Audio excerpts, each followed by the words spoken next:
ছেলে খারাপ হয়েছে এর জন্য গ্রামবাসী দায়ী নয়, ছেলে খারাপ হয়েছে এর জন্য বাপ মা দায়ী। মেয়ে খারাপ হয়েছে এর জন্য গ্রামবাসী দায়ী নয়, মেয়ে খারাপ হয়েছে এর জন্য মা দায়ী।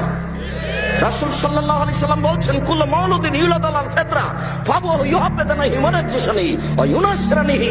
প্রত্যেকটা ছেলে মেয়ে ইসলামী ধারণ ক্ষমতা নিয়ে জন্ম নেয়, প্রত্যেকটা ছেলে মেয়ে ইসলামী ধারণ ক্ষমতা নিয়ে জন্ম নেয়। পাঁচ ওয়াক্ত সালাত আদায় করতে পারবে, এই ক্ষমতা তার ভিতরে আছে।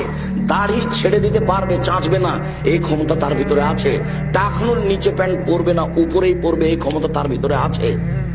তো টাকনো নিচে প্যান্ট পরলো কেন? দাড়ি চাঁচলো কেন? দোকানে বসে আড্ডা পিটলো কেন? সুদ ঘুষ জুয়ায় অংশগ্রহণ করলো কেন? রাসূল সাল্লাল্লাহু আলাইহি ওয়াসাল্লাম বলছেন, ওর বাপ মা করতে বলেছে এই জন্য। মেয়েটা নগ্ন পোশাকে আছে কেন?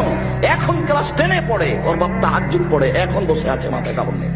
এর জন্য জন্ম আমি দিব, ওই কাপুরুষ বাপে দিবে, আমি দিব। জন্ম আমি দিয়েছি, জন্ম আপনি দিয়েছেন, আপনি প্রস্তুত থাকেন। আল্লাহর নবী আপনাকে বলছেন পাহারাদার, এই ছেলেদের, এই বাড়ির পাহারাদার আপনি। জবাব আপনাকে দিতে হবে। এই বাড়ির পাহারাদার আপনার স্ত্রী, আপনার মেয়ের প্রত্যেকটা অন্যায়ের জবাব আপনার স্ত্রীকে দিতে হবে, আপনাকে দিতে হবে। তাই রাসূল সাল্লাল্লাহু আলাইহি ওয়াসাল্লাম বলছেন, 3 শ্রেণীর মানুষ জান্নাতে যাবে না। ভুল বুঝিয়েন না, কথা আমি বোঝানোর চেষ্টা করেছি।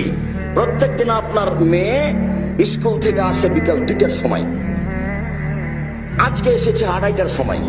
ওই সময়ে আপনার স্ত্রী সালাত আরম্ভ করতে যাচ্ছিল, সালাত নামাজ পড়বে, এই সময়তে মেয়ে বাড়িতে ঢুকেছে।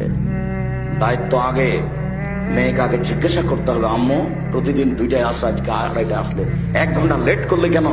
এটা রহস্য আগে বের করতে হবে, তারপরে কোনো কথা। এটা অক্ষরে অক্ষরে প্রকাশ করতে হবে, বুঝতে হবে, জানতে হবে। তার নাম মা। মায়ের কারণে এই সংসার, এই পরিবার ভুল পথে গেছে, বাপের কারণে এই সংসার, এই পরিবার ভুল পথে গেছে।